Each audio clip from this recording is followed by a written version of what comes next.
The night of March 9th, 1945, began like every other night in Tokyo. A chill wind moved through narrow streets, rattling paper doors and stirring the smell of charcoal fires from kitchen stoves. Housewives swept the entryways one last time before curfew. Children climbed under their futons with the faint rattle of air raid warnings already part of nightly routine. In one small wooden house near the Sumida River, a 7-year-old girl named Emiko Tanaka brushed the black hair of her doll. The doll's name was Mitsu, a gift from her father before he left for the front. Mitsu wore a miniature kimono of faded pink cotton. Her porcelain face had a faint blush that Emiko's mother had painted herself, using a drop of rouge mixed with rice powder. "Keep her close," her father had said. "When you hold her, you hold us." At 10 that night, Emiko's mother banked the fire in the brazier and listened to the wireless. There was talk of American bombers over the Pacific, but nothing new. Tokyo had endured raids before, mostly on the factories in the outskirts. Still, she laid out the family's emergency pack: rice balls wrapped in paper, a small first aid kit, and a bottle of well water. On top, she placed Mitsu, as if the doll herself were part of the family's provisions. Far to the south, on the islands of Saipan and Tinian, air crews of the U.S. XXI Bomber Command were climbing into their B-29 superfortresses. They wore no parachutes. The planes would fly low, beneath the jet stream, to drop incendiaries rather than high-explosive bombs. Their orders, written in the sterile language of strategy, read, "Primary target, Tokyo Urban Area No. 1. Colonel Curtis LeMay had redesigned the plan himself. He wanted to evaluate whether a city built of paper could be erased by fire alone. At 11:30 p.m., the first formations crossed the coast of Japan. Below them lay a sleeping city of wood and tatami. The moon was hidden behind thin clouds. The sea reflected the dull red of navigation lights. In the lead aircraft, Bombardier Charles Phillips looked through his sight and whispered, "God help us." Back in Tokyo, the sirens began their long metallic cry. People woke instantly, training drilled into their bones. Mothers wrapped babies to their backs. Fathers grabbed water buckets. Emiko's mother shook her daughter awake. "It's another drill," she said, though her own hands trembled. "Hold Mitsu, quickly." They stepped into the street where neighbors were already forming bucket lines. The air smelled different this time, heavier, oily. From the southeast came a sound that was not thunder, but the growl of engines multiplied by hundreds. At 12:08 a.m., the first bombs fell. They were M69 napalm clusters, each casing releasing 64 canisters filled with sticky gasoline. They burst open with a hiss, scattering fire that clung to wood, cloth, and skin alike. Within minutes, whole blocks ignited. The flames moved faster than horses could run, driven by a wind that grew hotter with every breath. Emiko saw the sky turn orange. Sparks rained like snow. Her mother covered her head with a wet towel and shouted, "To the river!" They ran through alleys already glowing at the edges. The air roared as roofs collapsed behind them. Somewhere, someone screamed a prayer. Somewhere else, someone sang a lullaby to keep calm. By 1 more than 300 B-29 seconds had dropped 500,000 incendiaries. The firestorm began a self-feeding cyclone of heat. Oxygen rushed toward the flames so fast that it pulled people off their feet. Tiles flew like knives. Those who fell could not stand again. A soldier later described it. It was as if the entire city had become a single furnace, and we were the coal. Near the Sumida River, Emiko's mother stumbled. The towel on her head was burning. She ripped it away and pushed her daughter forward. "Run! Run to the bridge!" Emiko clutched Mitsu, but the doll's silk hair had caught a spark. She tried to pat it out with her sleeve. The sleeve caught fire. Her mother smothered it with her own hands. They kept running, barefoot now, through a storm of ash that felt like snow but burned the skin. At the riverbank, thousands already crowded the edge. Water glittered with reflections of fire. Some jumped in, some waited for boats that would never come. The wind shifted, carrying sheets of flame sideways across the surface. The heat was unbearable. People dove under, gasped, surfaced again into fire. Emiko's mother lifted her daughter into the shallows and told her to stay low. "Don't let go of Mitsu," she whispered. The next gust knocked them apart. For a moment, Emiko saw her mother's face lit by the inferno, then only smoke. When dawn came, the sky was colorless, the river full of silent shapes. A few survivors lay on its muddy banks, too weak to move. Among the driftwood and debris, a porcelain faces floated, one eye still painted blue. It bumped against a charred plank and sank. Later that day, a rescue team found it lodged in reeds downstream. They placed it carefully in a wooden box with other small relics: a shoe, a spoon, a child's comb. Someone wrote a label in pencil: "Doll found Sumida River, bridge number 3. Tokyo had ceased to be a city. From the air, it looked like a single scar stretching to the horizon. On the ground, it smelled of salt, smoke, and silence. And somewhere beneath that silence, in the mind of every survivor, lived the image of a child's doll, staring forever upward at the sky that caught fire. Before the fire, there was play. Even as Japan's cities tightened their belts for war, children still found ways to laugh. In back alleys, girls drew chalk circles for hopscotch, their clogs clattering against stone. Boys carved spinning tops from scraps of pine. The war had not yet stolen their afternoons. In a cramped Tokyo classroom, Miss Sasaki, a teacher barely 23, pinned ration charts beside a hand-drawn map of the empire. She tried to make lessons feel like stories. "Numbers show courage," she said, pointing to production totals written in red chalk. Then she opened a cupboard filled with paper and glue. "And stories need heroes. Today we make our own." The children tore rice paper into strips and glued them around bamboo frames. They painted faces round, smiling, full of life. Each doll had a name. When finished, the teacher arranged them along the windowsill, where sunlight made their shadows dance. For a few hours, the classroom felt like peace. Outside, Tokyo was turning into a fortress disguised as a city. Metal fences disappeared overnight, melted for aircraft. Pots, pans, even temple bells vanished into government trucks. Housewives learned to patch clothes from flour sacks. Children learned to salute before saying grace. But in living rooms after supper, a mother might still whisper, "Shall we dress your doll for the festival?" Each spring, Hina Matsuri, the doll festival, honored daughters. Families displayed tiered platforms of ceremonial dolls, representing the imperial court emperor, empress, courtiers, musicians. After 1942, most families sold or hid them. Their silk robes were too beautiful, too frivolous for wartime. Yet some mothers, defiant in quiet ways, kept one doll on the shelf. "The world may burn," they said, "but beauty must survive somewhere." Emiko's mother was one of them. She repaired Mitsu's torn sleeve with a thread pulled from her own kimono hem. At night, she whispered to the doll as if to a friend, "Watch over her, please. Watch while I cannot." The doll, with its calm half-smile, seemed to listen. Food rations shrank. Rice mixed with barley, barley with husks. Candies disappeared. Children traded sweet potatoes for paper toys. Yet, every neighborhood still echoed with games: kaurenoik, hide-and-seek, outdoors person, clap-song, and kamari, with a rubber ball gone soft from use. The smallest joys became rebellion. By 1943, the government ordered schools to train youth for national defense.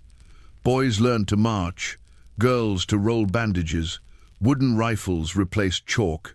Teachers led morning chants: 100 million hearts, one spirit. Some of the youngest didn't understand, but they shouted anyway, because grown-ups wanted noise instead of questions.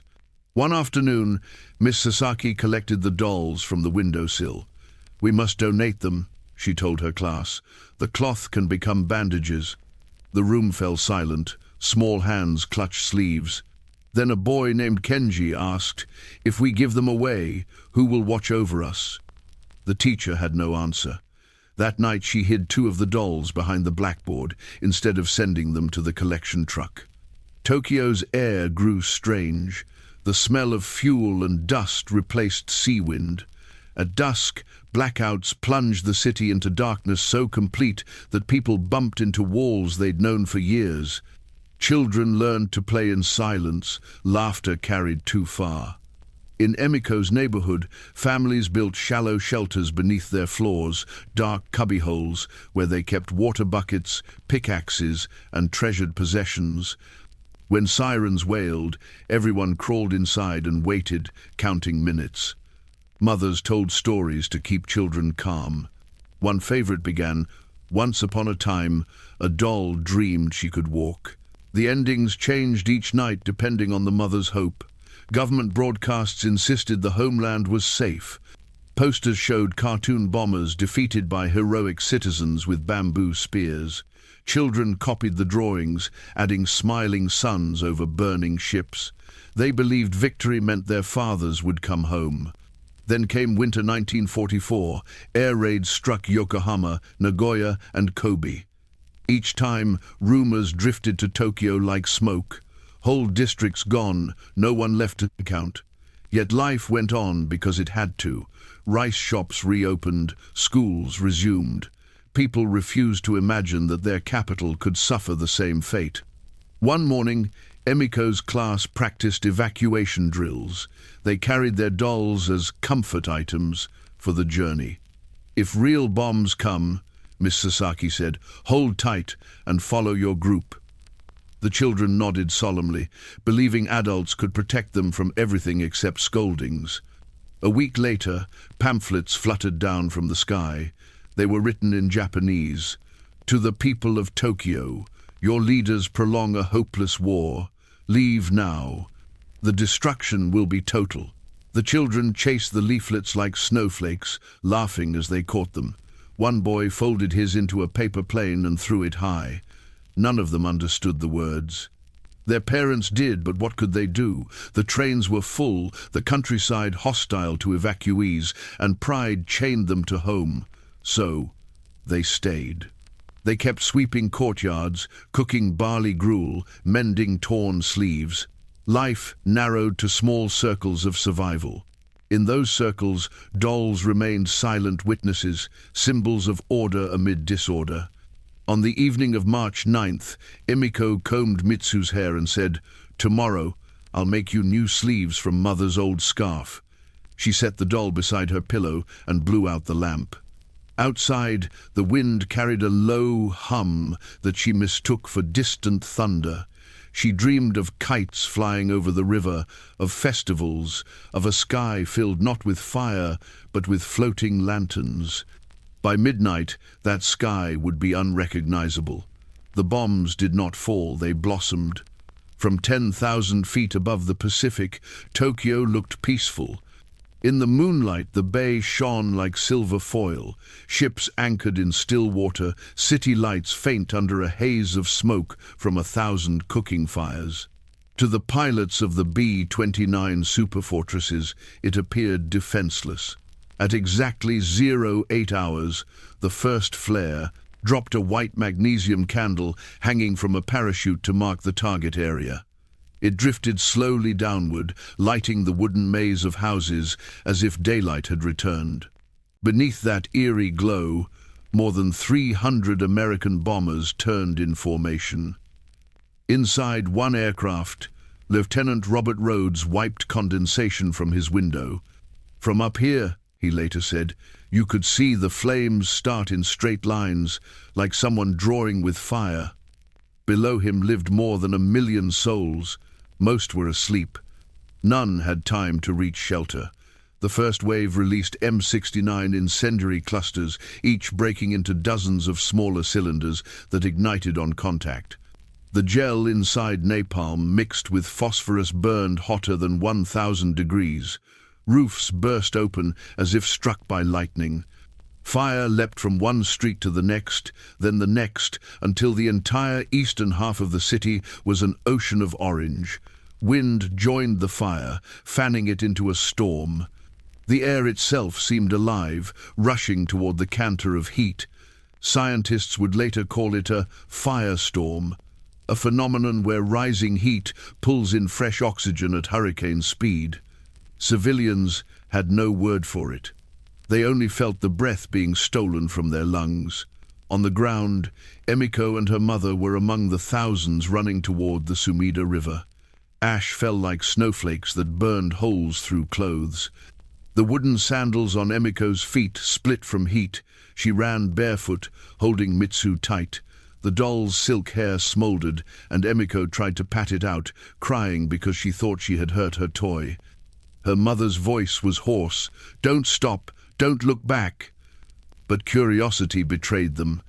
Emiko turned once and saw the neighborhood they had left only minutes earlier, now whirling upward in flame, roofs lifting, walls collapsing.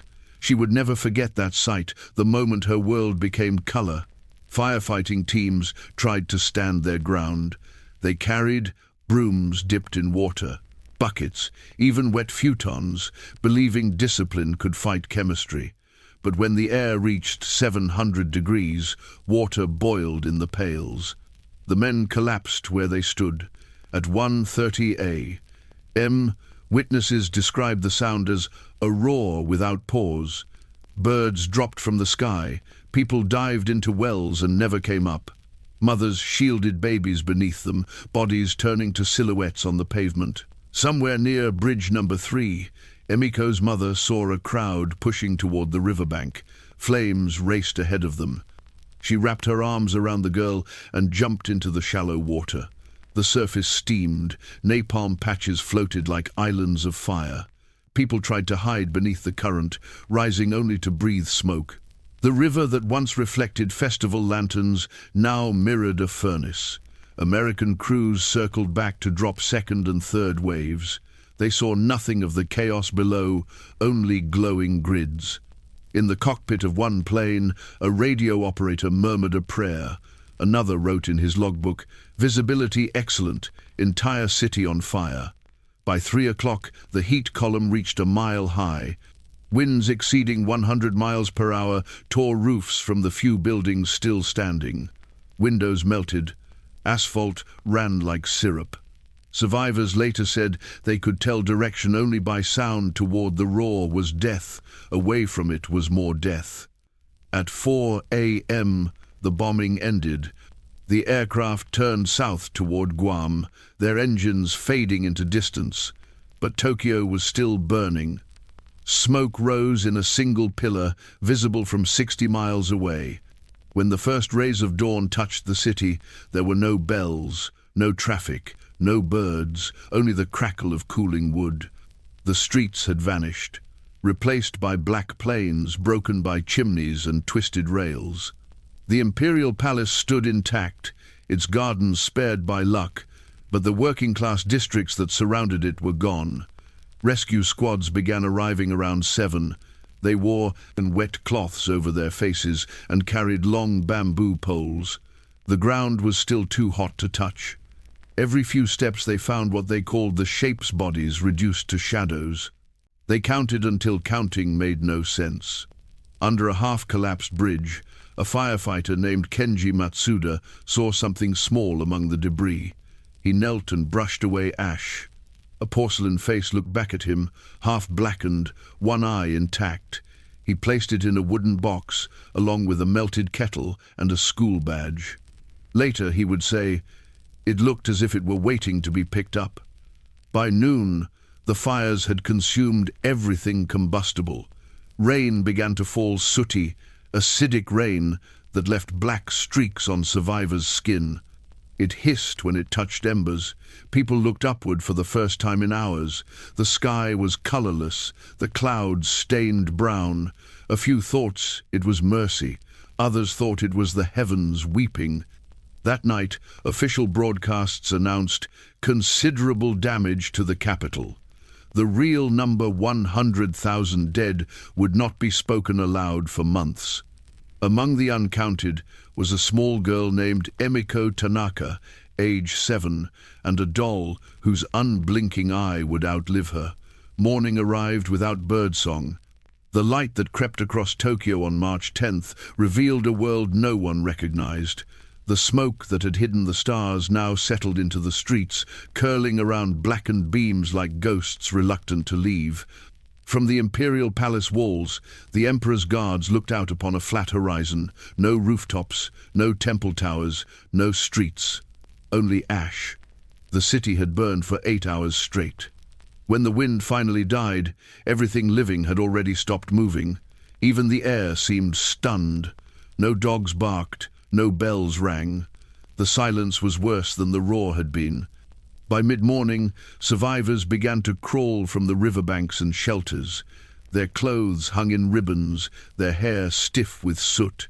They looked at one another, without speaking, as if sound itself might shatter what little remained. A mother lifted a blanket from what she thought was her child.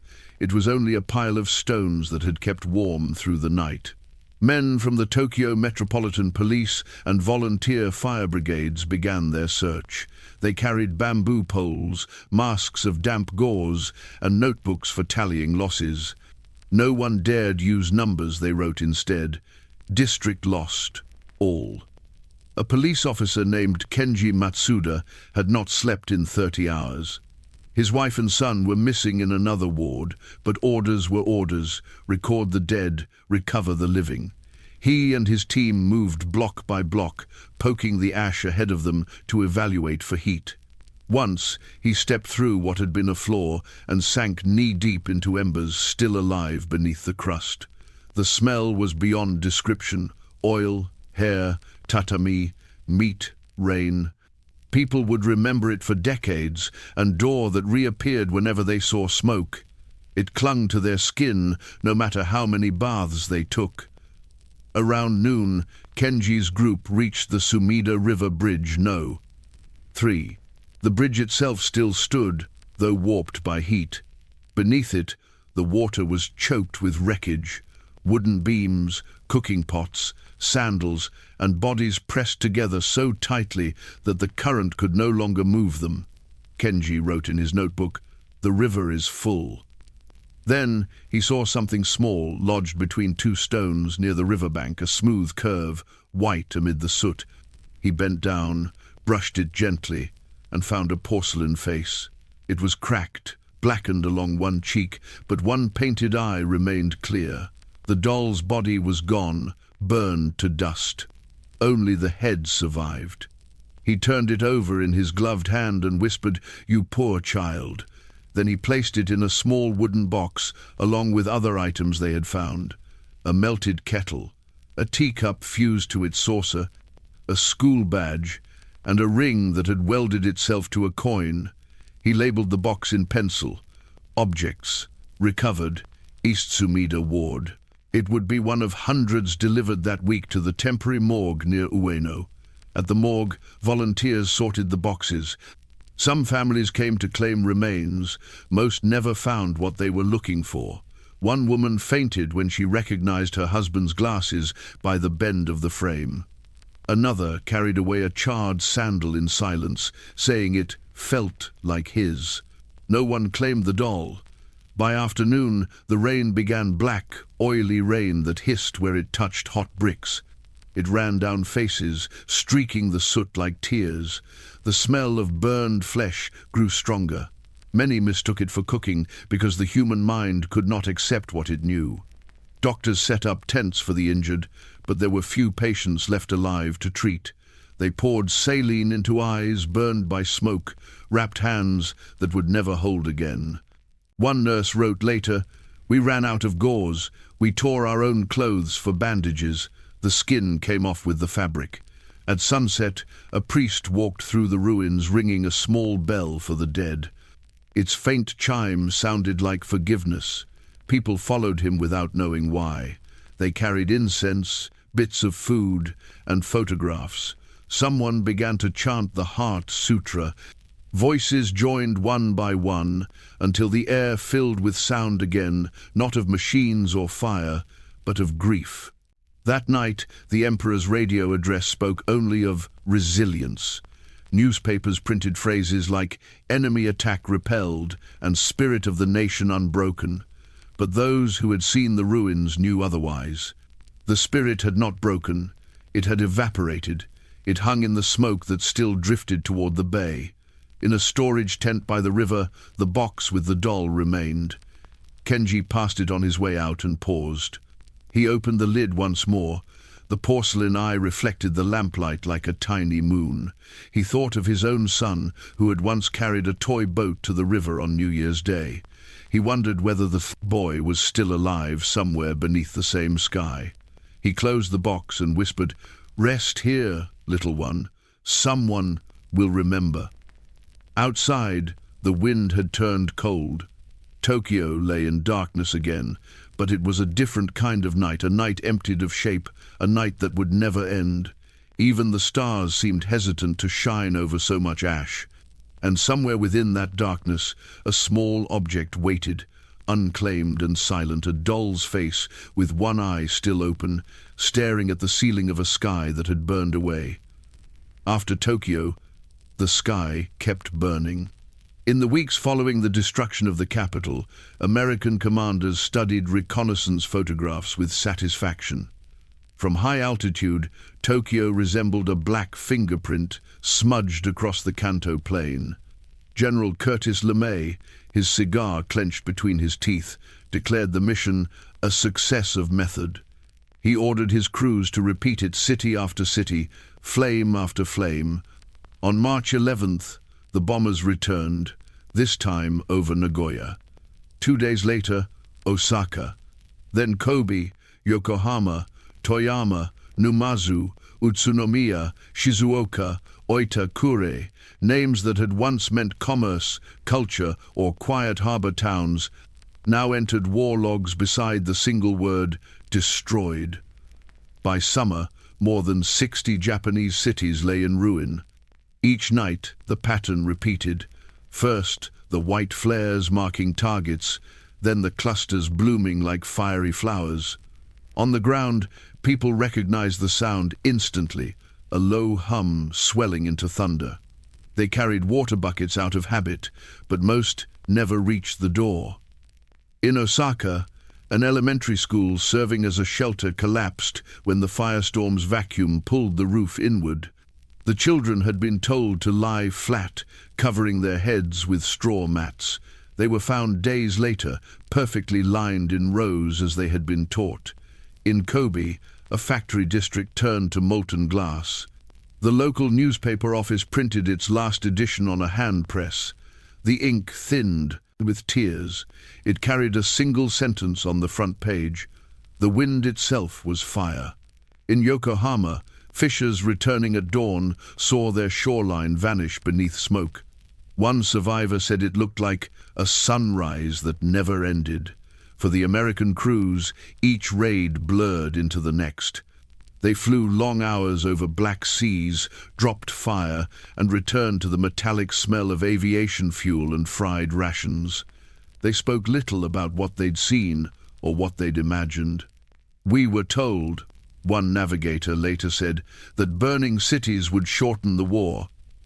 It did, but nothing shortens what stays in your head. The Japanese government struggled to conceal the scale of destruction. Official bulletins spoke of partial damage to urban areas and urged citizens to fight fires with courage. Yet refugees poured into the countryside by the millions, carrying whatever they could salvage: a kettle, a photograph, sometimes a single toy. Farmers opened barns to them out of duty, fear, or pity. Whole families lived in sheds built for animals. The war that had begun with pride now tasted of ash and hunger. Back in Tokyo, spring rains turned the ruins into mud. Survivors scavenged nails and timber from collapsed houses to build shacks. They called them barracks, villages, rows of makeshift shelters patched with tin and canvas. Inside, they tried to reassemble their old lives, one object at a time. One woman, Mrs. Sato, found a teacup unbroken beneath the rubble. She washed it, placed it on a wooden crate, and called it her altar. "If I can keep one thing from before," she said, "then the world has not ended." Children, resilient by instinct, began playing again among the ruins. They drew hopscotch grids on cracked pavement, their chalk mixed with ashes. They found marbles fused into glass lumps and called them fire jewels. To them, the city was a new playground, though the ground still hid tragedy beneath every step. Volunteers and monks collected artifacts from the burned districts, anything that spoke of life before the fire. These small relics, they believed, could help rebuild not just homes, but souls. Among those items was the porcelain doll retrieved from the Sumida River. It passed from the police tent to the Tokyo Metropolitan Museum, wrapped in brown paper labeled Item No. 412, child's doll, partially damaged. Curator Professor Yamane, who had lost his own daughter during the raid, decided to keep it. He placed it on his desk beside a photo of her. To visitors, he said, "This one represents all the children whose names we no longer know." He polished its single blue eye until it shone. "She watches," he would say, "so we do not forget." Meanwhile, in America, newspapers carried headlines of triumph. "Tokyo smolders war, closer to end." Few articles mentioned civilian casualties. The photographs published were aerial, neat grids, statistical perfection. The human view was missing. Those who had seen it firsthand carried the images privately, unable to describe them even to wives or chaplains. As spring turned to summer, the rhythm of destruction became routine. June 1945 brought the annihilation of Osaka once more. July saw Toyama reduced to charcoal. August arrived with the bombings of Hiroshima and Nagasaki, new kinds of fire entirely. By then, the land itself seemed exhausted of color. Even the rivers ran gray. In the ruins of Tokyo, people whispered that the doll in Professor Yamane's office had begun to change color, that its eye had darkened, as if absorbing the grief around it.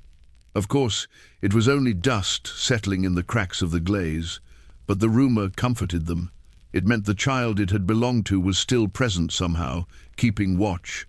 By the time the Emperor's voice trembled over the radio on August 15th, surrendering the war, Japan had lost not only cities, but its sense of invulnerability. For those who survived, victory or defeat meant little. They wanted only quiet, only a night without sirens. That autumn, as leaves fell on the charred fields where houses once stood, volunteers gathered all the unclaimed relics, toys, photographs, jewelry, into wooden boxes. On each box they painted a single character, Inochi, meaning life. The doll from Sumida was placed among them, her face half white, half black, like a moon rising through smoke. And so, the fire that began in Tokyo spread across a nation, leaving behind not victory nor vengeance, but a million small absences that, together, spelled the word peace. In war reports, they were called non-combatants. In truth, they were simply children. When Japan surrendered in August 1945, the official tallies of loss were already written. They listed the number of planes destroyed, factories ruined, bridges collapsed. They did not list the number of lullabies that would never be sung again. They did not count the children who no longer played in courtyards that had turned to dust. The Tokyo firebombing alone had taken almost 100,000 civilians, most under the age of 15. Across the country, millions more were displaced orphans, wanderers, shadows of families that no longer existed. Yet in the archives of the occupying forces, the word that appeared most often beside their names was miscellaneous. In the burned districts, children lived like ghosts among ruins. They gathered shards of roof tile to sell, carried buckets of water for food vendors, and slept in doorways of train stations. They called themselves the Barefoot Army. Some were barely 6 years old. They scavenged anything of value: metal scraps, melted glass, even American cigarette butts, which they traded for rice balls. A survivor named Akiko Mori, interviewed decades later, recalled, "I thought everyone in the world was hungry. When I saw an apple in an American's hand, I thought he was holding the sundae." The occupation authorities set up orphanages, but most were overcrowded and short on food. Disease spread quickly. The older children left to fend for themselves. They learned to smile when soldiers passed, to bow low, to hide fear behind practiced politeness. Childhood became performance. In those first months of peace, Tokyo was a paradox, alive and dead at the same time. Illegal markets bloomed beside empty lots. Women in borrowed kimonos sold rice balls next to mountains of rubble. Train whistles replaced sirens, but people still flinched at the sound. When children heard airplanes overhead, they hid instinctively, even if they carried nothing worth bombing. Psychologists who arrived with the American occupation noted what they called the stillness of Japanese children. They played without shouting, laughed without noise. One doctor wrote, "It is as if silence itself has become their language." Meanwhile, in American newspapers, the story of Japan's burned cities faded behind headlines of victory parades. For the pilots who had flown those missions, the memory lingered in silence as well. A few began writing letters to churches and temples in Tokyo, unsure what else to do with their guilt. One letter, preserved at a Buddhist temple in Asakusa, read, "To whoever might read this, I flew over your city that night. I did not see people, only fire. I was told we were ending the war. I hope your children have grown." The head monk kept the letter and placed it beside a small glass case where offerings of toys were left each year. Among them sat the same porcelain doll recovered from the Sumida River. Her eye, still blue beneath layers of dust, seemed to stare through time. In 1947, a schoolteacher named Miss Sasaki, one of the few who had survived the raid, found work at a temporary school built from salvaged planks. She taught arithmetic and reading, but more importantly, she tried to teach her students how to dream again. On first day, she asked each child to draw something they missed. Some drew houses, others food. One little girl drew a doll. Beneath it she wrote, "She will never burn again." The teacher wept when she saw it. She walked to the nearby temple after class and left a folded paper crane beside the doll in the glass case. "You are her guardian now," she whispered. By the early 1950s, Japan had begun its long reconstruction. Factories reopened and neon lights returned to Ginza. Yet beneath the surface of modernity ran an unspoken river of memory. The generation that had survived the fires rarely spoke of them. They believed silence was strength. They told their children to study, to work, to build a new country that would never need to burn again. But in that silence, trauma took root. Artists and poets became the nation's conscience. Painters recreated the ruined landscapes not for horror, but for remembrance. One of them, Iri Maruki, described painting children whose faces still carried the reflection of fire. He said, "We paint so the dead may breathe once more." By 1960, the government established March 10th as a memorial day for the Tokyo air raid, though ceremonies remained modest compared to Hiroshima or Nagasaki. Survivors gathered at the riverbanks where they had once fled, lighting incense and whispering the same PR.